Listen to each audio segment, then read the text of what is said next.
Am I the asshole for telling my partner that her kid has a father and I'm not a cash cow for deadbeat parents? My partner has 3 kids from 3 different men. The first one is old and can happily manage for himself, although his father is missing in action and has never factually taken care of him. The second one is a teenager and lives with my partner.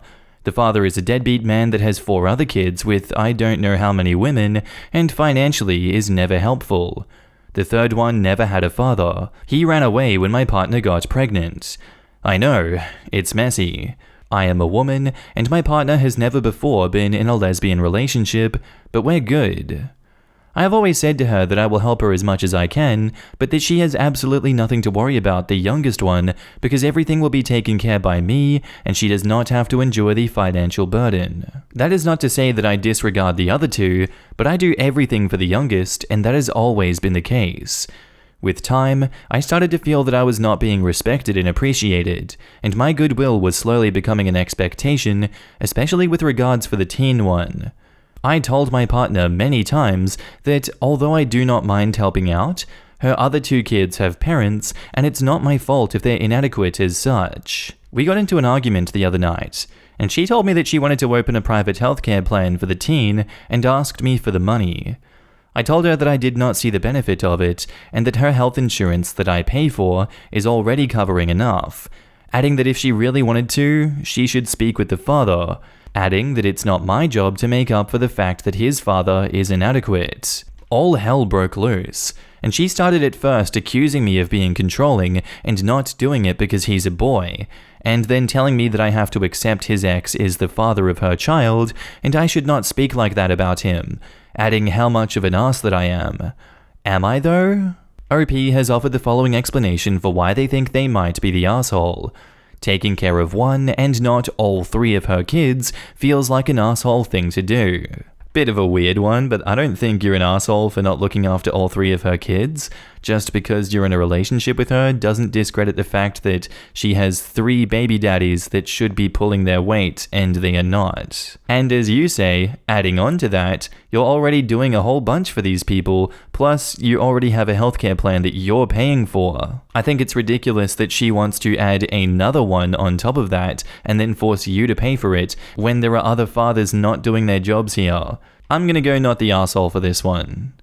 And now in the comments, mild you're the asshole. I don't know how you can have a partner, have 2 stepchildren, and then say I'm only going to help with 1. I mean, you're either a family or not. Which is it? Kinda reads to me like OP wanted a baby, and this one had no second parrot strings attached, so she could come in and fill that role. Everyone sucks here. You're the asshole for engaging in favoritism for the one kid, only using your financial resources for that specific kid. I guarantee you the kids have noticed already. She's the asshole for not pursuing what she should be pursuing from the kids' dads. I think if OP didn't want to help out both children, she shouldn't have explicitly only paid for one child. Like if she really wanted to help out, she could have just contributed to things like groceries, bills, etc. But I do feel like OP is being used, and I'm not entirely sure that her partner would be with her otherwise. You're the asshole. When you start a relationship with someone, you should accept all your partner's children. Whatever you do for one, you should be willing to do for the other. You shouldn't punish the other 2 because they have bad parents and no parents. There's a difference between accepting them and financially supporting them. If she met the youngest child when he or she was very young, and bio dad has no involvement whatsoever, it makes sense that she provides more to the youngest one. The mother is a loser, and should be working 2 to 3 jobs to support the kids that she chose to have, not expect a step-parent to do her job. Everyone sucks here. You for your backwards way of thinking. You're supposed to be a unit, and you are actively shunning 2 kids for no other reason than they have shitty fathers. When you date someone with kids, you need to treat all the kids the same. Either support all or none. Not one and then tell the other 2 that I don't know what to tell you. Everyone sucks here. Adding that it's not my job to make up for the fact that his father is inadequate? Break up now if this is your view on her children with other people. If you ever plan on getting serious with her, those kids will eventually become your own. You are already doing enough by paying for health insurance, and she's trying to force you into more. Our next post is titled, Am I the asshole for telling mother-in-law that if she didn't give up custody of her child, we would probably know her birthday? I recently got engaged to the love of my life, and my parents are planning a very nice engagement party. We found out after we sent out invites that it is the Saturday closest to mother-in-law's milestone birthday, the day after, and she has been telling everyone but us how unhappy she is, because she should get a party that weekend. It got to the point where she was bitching to a lot of people, and we felt we had to confront her. My fiancé explained that we didn't know that it was her birthday, but the down payment on the venue is already down, so it is what it is. Mother-in-law's husband yelled about what kind of deadbeat son doesn't know their mother's birthday. Mother-in-law said she understood, she was just very upset, and feels like if she doesn't go, everyone is going to talk crap about her, but she wants her party. Her husband began running his mouth again that we needed to cancel. I said that wasn't an option, but no pressure if she doesn't want to come. He got an attitude about how disrespectful we are, and I replied that it was an honest mistake. But if mother-in-law didn't give up custody of her son, we might know her birthday. But the way that it worked out, he only saw her once a year at most, so he doesn't know.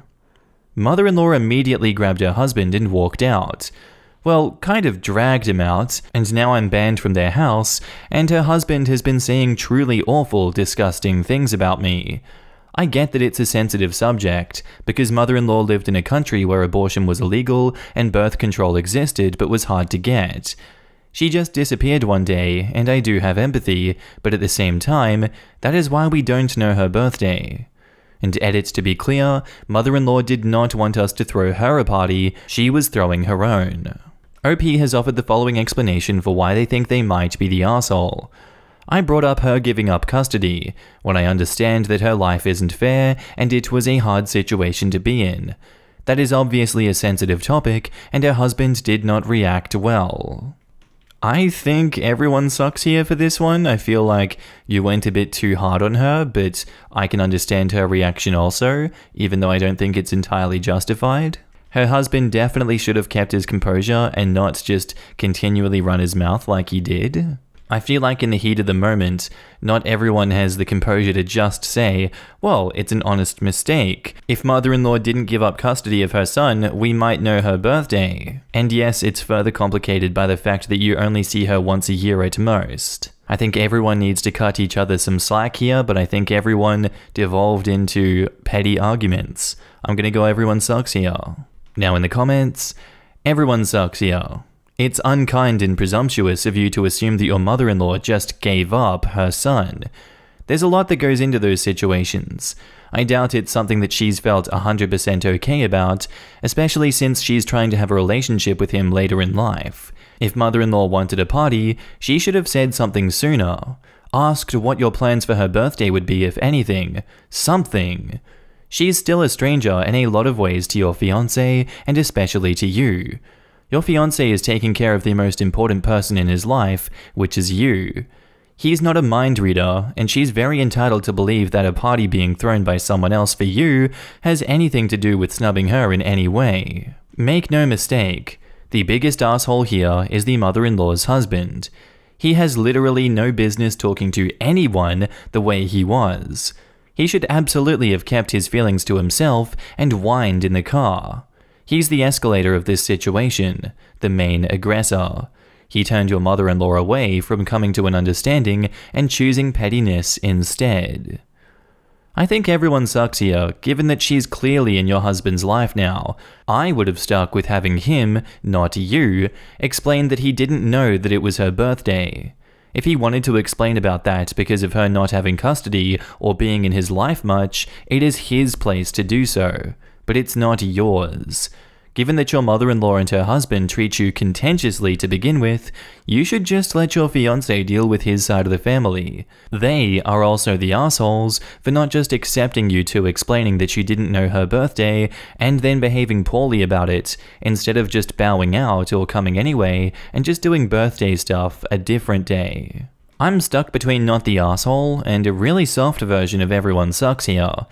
You spoke the truth, I guess, but for the sake of your mother-in-law who's trying to get her life together, you didn't have to take it there. Just saying. So part of me can't even blame you. I'd apologize to her directly, not the husband, since she wasn't fussing like a banshee, but that's up to you honestly. Speaking of mother-in-law, why didn't she calm her man down? She sounds understandable up until this point. She didn't have to go to the wedding since she wants a party, and if she wanted a birthday party but also wants to come to the wedding, she can simply place her birthday party days after the wedding, 5 days at best. My family does that all the time because most of our birthdays be during a school or work time and we wouldn't have enough guests to arrive. The stepfather-in-law wins the biggest asshole award in this one. He was the one that started the fight. He was the one complaining over people not knowing their parents' birthdays. He wants to make demands, and then he wants to get even heated over the fact that you spit the truth. All of this ended up being his fault that now she wants nothing to do with you and or possibly your fiancé. He should be the one to apologize, not only to you and your fiancé, but to his wife for driving you to have her cut ties with you and possibly the fiancé. Acting like a ticking time bomb over not knowing your then absentee parent's birthday should not be a surprise, especially when it's too late to change plans, unless he wants to pay the extra money to make the date changes. Our next post is titled, Am I the asshole for telling my sperm-donated nephew he is not a part of our family? So I have an older brother who I've been estranged with for a long time. I'm not sure where or if he lives at this point. I don't really care. Apparently when he was in his mid-20s, he sold some sperm to a clinic for easy cash. We know this because his spawn Jake, 23 male, recently tracked my family down after taking one of those DNA tests. He was unable to contact my brother, no shock there, but found me on LinkedIn, reached out and we met for lunch. Based on his messages originally, I thought my brother knocked someone up and abandoned her, but at lunch I found out he was conceived using donor sperm of my brother's. He does look a lot like my brother did when we were younger, but based on his origination, I don't really feel any sort of familial bond if I'm being honest. I have my own family that I care about deeply, and I really don't need much more. I guess Jake is feeling somewhat of an identity crisis from not knowing where he came from, so he wanted to meet. When I met with him, I told him I would, though I feel weird about it. I did feel like I should at least meet him to share the very limited info that I know about family medical history. Luckily, we are pretty healthy, but I've had some extended relatives diagnosed with cancer in the last few years. So I told him that, but it was clear that he wanted more. He asked about my weekend plans, and I told him that I was on Easter duty and hosting an event with friends and family. He asked if he could come, meet my kids, and some other relatives. I told him sorry, but that's too weird. I have no ethical qualms with sperm donation, IVF, or any of that, but I feel like it makes a difference that he was created that way. So I told him no, and that I don't want to pursue another meeting with him. He seemed upset, but left with no incident. Then lately he's reached out again, telling me that I'm treating him like crap when we are technically family. I told him no again. He wouldn't stop pushing, so I told him I don't consider him family whatsoever, that I was blocking him, and if he reached out again, I would speak to my attorney about a restraining order. My wife thinks I was too harsh to say those words, but agrees that we shouldn't maintain contact. It would be weird to have him meet our kids given the situation. My friend, however, says that I'm being kind of an asshole because Jake is clearly having an identity crisis, and I'm in a position to help. I have mixed feelings on that. Honestly, it's a mix-up for me between everyone sucks here or no assholes here, depending on how you view each other's actions. I can't particularly judge it myself. I think I'm leaning on no assholes here. I don't blame you for your actions, and I somewhat blame him for his actions being so pushy, but I can understand where he's coming from. Now in the comments, everyone sucks here. You reacted pretty poorly to that whole situation and escalated it. Would it have made a difference if your brother knocked someone up? You could have used a little empathy. You were not obligated to help him through his identity crisis or have him meet your family. He sucks for getting upset about not being invited to Easter. Even if you were willing to meet up, that is too much too soon. Yes, because once you donate sperm, it's no longer yours. This man is his brother's biological son, but his brother isn't his parent. His parents are the person/people who decided to have him. His brother's role was simply to provide genetic material because the people who wanted a kid couldn't. It makes a huge difference. When you knock someone up, you know that there is that chance. You're responsible for your actions. When you donate sperm, it should in no way be your responsibility after that. Obviously, Jake is an adult now. I don't think OP's brother could predict how much DNA testing will change in 20 years or so, and if he knew, he might have reconsidered. I feel strongly about this because my sister has donated eggs, and I feel like it's her right to be anonymous. It has to be, or otherwise none of this makes sense, and no one will want to donate anymore. I'm happy that I never donated mine. You're the asshole for calling him a spawn. Disgraceful. If you want nothing to do with him, then great, but perhaps your parents do. You should at least inform them and allow them to make their own decision. And OP says, I wasn't trying to be disrespectful. Given the nature of the situation, child didn't feel appropriate. He was never my brother's kid. Maybe offspring would have been more appropriate, but that feels the same as spawn to me. Why did you even meet with him in the first place if that's how you felt? All you did was give him false hope. And OP says, he reached out just saying that he was my brother's son. I was curious. When we met in person is when he told me about how he was born via sperm donor due to his parents' fertility issues. At that point, I felt like I should let him know the little info that I had on family medical issues, but that felt like the end of the obligation. Nah dude, screw him. Some random stranger needs connection with a completely unknown family that badly? What is he, like 10 years old? That's just freaking weird, and you don't need that crap in your life. Family is people that you grew up with, not some white goop from your dad's ballsack. Not the asshole, but also you're the asshole because of how you handled it. The kid seems lost and just wanted to find out where he came from. At the same time, I understand your feelings on not feeling like he is family and therefore don't want to take the next step in introducing your family to him. It's a tricky one, and I hope it all works out for you. Our next post is titled, Am I the asshole for telling my son's mother it is her fault that my son never bonded with her? I, 36 male, have a 7-year-old amazing son shared with my ex-boss, 40 female. My son is the product of an affair we had. She was already married and had a 3-year-old son and a 2-year-old daughter when we started seeing each other. She got pregnant. They knew that it wasn't her husband's because they had been separated for a couple of months when they found out.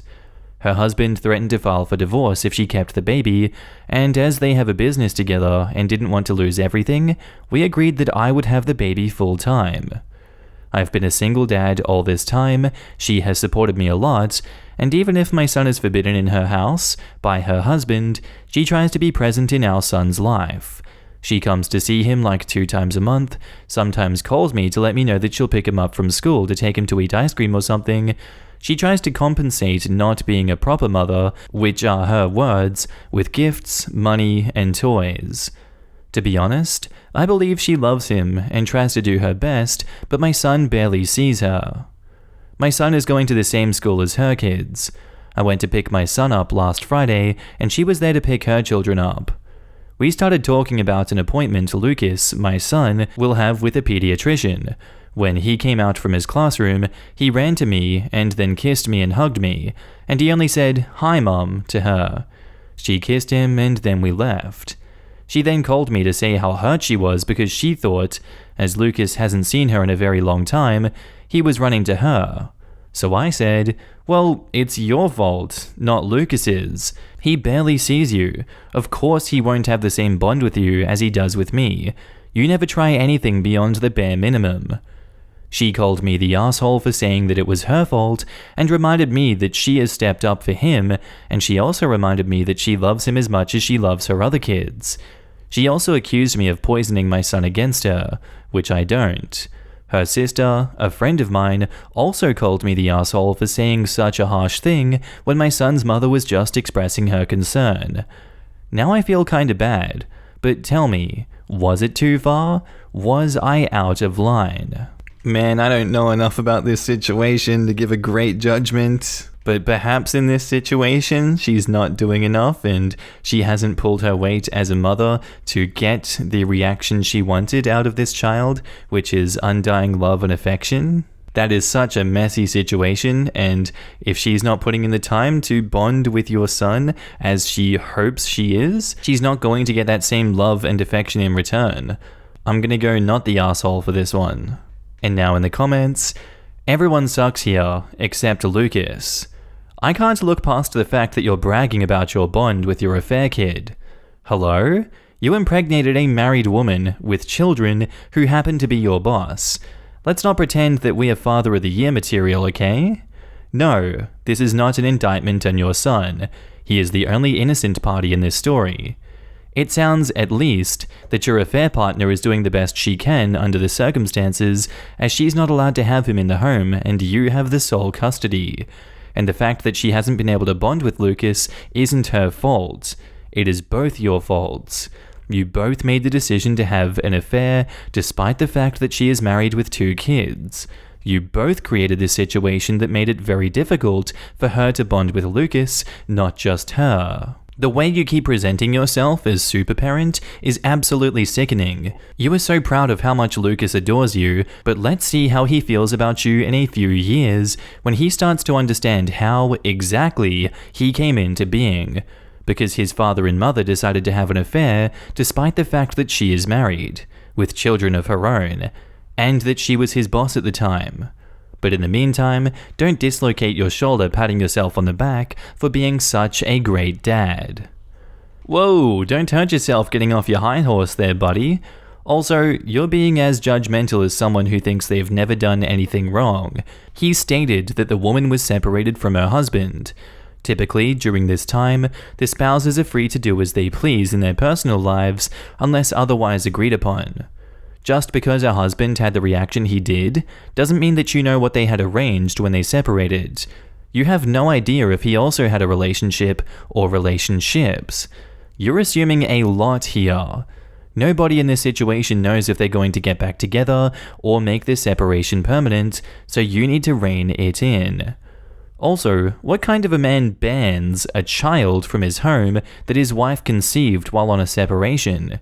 It's not the kid's fault, and all he's doing is asserting his apparent dominance over this woman and making sure that she only has a relationship with the children he fathered. I wouldn't be surprised if he ended the separation just out of sheer insecurity and control issues. Yes, the OP is patting himself on the back, but a child wouldn't run up and be so happy to see a shitty father now, would they? It's not easy being a single parent, especially one where the other parent is in and out of the child's life. There is no stability in that. OP is responsible for the emotional well-being of a child whose mother pops up on any random day every so often. So if the son is happy and stable, then I'd say that he's doing a pretty good job. I don't think the OP is the asshole, because what he said is right. What kind of mother obeys a man that keeps her from her child? If he was any kind of man, even if he hates this woman and gets sick of just looking at her, he wouldn't let this kid grow up without his mother. This kid who did nothing wrong. If I was ever in this situation, never have been, never will be, speaking hypothetically here, you'd have to tie me down and sedate me to keep me away from my child. Sorry, but the mother and her husband in this situation is the asshole for letting anyone stop her from having a real, meaningful relationship with her son. Everyone sucks here. You're a grown man and should not have had an affair with a married woman. Did you not use protection? If not, that was an idiotic thing to do. Your son's mother is an asshole for acting like parenting is something you can do one weekend a month. I'm struggling a bit to call her husband an asshole, as he is the wronged party, but he is a bit, as it isn't your son's fault. I can call the father the asshole. I find it weird that people will take back their cheating partner, but refuse to allow the kid because they are a reminder of the affair. The person who screwed someone else while they were with you is the reminder of the affair. If you can't get past that, break up. The wife is also an asshole for the parenting thing and choosing trying to patch it up with a guy that she cheated on and who is demanding she abandon her kid. She cares more about a guy who she didn't even like enough to not cheat on than her own kid. And that's where I'm going to leave that one, guys. I do hope you enjoyed. Let me know your spicy comments down below, and I'll see you in the next one. Bye.